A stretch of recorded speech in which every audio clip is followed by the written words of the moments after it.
مساء الخير، مساء مهيب عظيم رفيع كتلك العراق، مساء جميل عليل سخي كماء دجلة والفرات، مساء الأماني، مساء الأغاني، مساء الخلود لأرض القصيد والقافيات. ما كل هذا الصخاء، ما كل هذا البهاء، ما كل تلك الأمجاد التي يذخر بها وطن واحد، كثيرة على عالم، فكيف إن كانت كلها في أحضان وطن واحد؟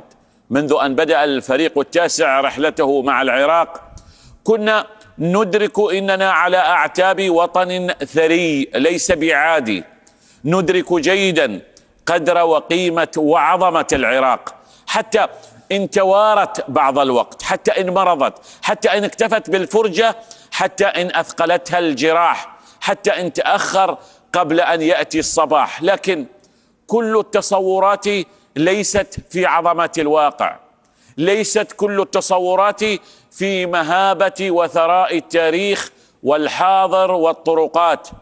من آن لآخر وكما اعتدت دوما حين أعود من هنا أو وأنا أتأهب للحضور إلى هنا، أمنح نفسي بعض الوقت في خلوة مع الوطن، أفتش عن العراق، أسأل وأبحث عن إجابات، أتجول في دفتر الذكريات، أبحث بقلبي وحب الإمارات.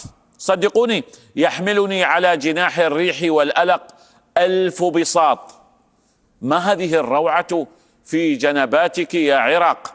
عجيب أمر وطن اختار أن يسكنه التاريخ. نعم، التاريخ يسكن العراق، يسكنه في أور السومرية، في نمرود عاصمة الأشوريين الثانية حيث بقايا قصور أشور، يسكنه في نيبور القديمة في بلاد النهرين، وفي إيسن العصية على الاندثار، وفي بابل التي لا زال يتردد في صدى أيامها وساحاتها صوت ملكها نبوخذ نصر يهتف للعراق وعز العراق، فيتردد الصدى في شارع الموكب وأطلال الحدائق المعلقة، فتهتز بوابة عشتار وهي في مكانها بمتحف برلين. التاريخ يسكن في نينوى ويصعد فوق سورها، يرقب الناس والأيام. التاريخ في أشور وفي دهوك وفي أوروك، كل شبر في العراق يسكنه التاريخ، حتى الجبال البكر تعلم إلى أي أرض تنتمي. يقودها جبل شيخدار من كوندزور في أربيل، يخبرها أن الأرض عراق والمجد عراق، وأن أول سطر في قصة الدنيا كتبته العراق. أيها السيدات والسادة، أيها العراقيون الشاخصون الآن من بغداد أو البصرة أو أربيل، من نينوى أو النجف أو ذي قار، من كركوك أو ديالي أو القادسية أو ميسان أو المثنى أو الأنبار، أنتم أحفاد الفخار، أنتم أبناء النهار، أنتم العز والمجد وسلالة الأخيار. أيها العراقي القانع الحامد الشاكر الصابر، رغم تحولات الزمان الصامد كالجبال، رغم الأشجان، ليكن ما يكون، لكن لتكن رأسك دوما صوب السماء. تبختر على الأرض يا سيد الأرض، يا ابن مهدي الأنبياء. أيها السادة، كنت على يقين دوما إننا أبناء التاريخ، فينا ما في الأجداد والآباء، طالما تسري فينا ذات الدماء.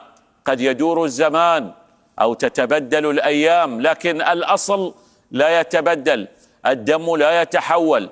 للدنيا مشرق ومغرب وشمال وجنوب وآفاق، للدنيا طالما الدنيا ستبقى العراق. أيها السادة، لا زلنا في خليج 25 بالبصرة، لكن الحكاية العراقية هي الأجمل والأروع، حكاية شعب عصي على اليأس وعلى التيه، حكاية شعب يحمل في ثنايا القلب كل من يأتيه، حكاية شعب يجيب من يناديه، شعب وإن ضنت الدنيا وإن مالت الدنيا وإن طال الدجى أشرقت في جوف الليالي أمانيه. أهلا بكم.